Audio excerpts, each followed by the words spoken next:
In today's video, I'm going to teach you how to add group names to a dashboard in Freshservice. If you want your dashboard to clearly show how different groups are performing or how tickets are distributed across teams, the simplest path is to build a report widget that groups data by group name and then surface that on your dashboard. Let's walk through it together, keeping things clean and consistent so your stakeholders can trust what they see. Start by heading to Analytics. From the left sidebar, open Reports, then Analytics. This is where you create the data building blocks that power your dashboard.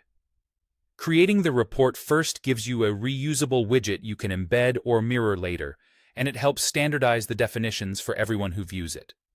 Create a new report by selecting New Report and give it a clear, descriptive name that reflects the metric and the time frame, so it's easy to find later.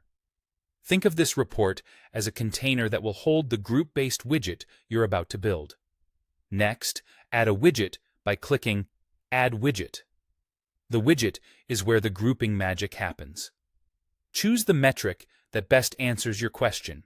For example, tickets, if you want volume by group, or average resolution time if you're comparing performance. Pick whatever is most relevant to your audience, but keep it focused so the widget tells a single, clear story. Apply filters to control the scope of data. A common filter is the time period, such as last 30 days or this quarter. Using consistent time filters across your widgets makes the dashboard easier to read and prevents mismatched comparisons.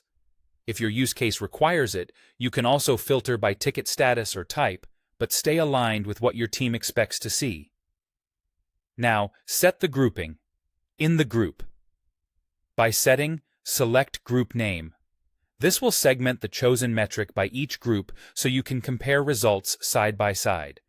Give the widget a sensible title that matches the report name and the filter context, then review the preview to make sure the numbers look right and the grouping appears as expected. When you're satisfied, save the widget and then save the report. To bring this into your dashboard, use your dashboard's option to add or embed widgets from reports. If your dashboard supports embedding, select the report widget you just created. If it doesn't, recreate the same widget directly in the dashboard view with the same metric, filters, and group-by-group name setting. Either approach will surface the group-based data clearly on your dashboard.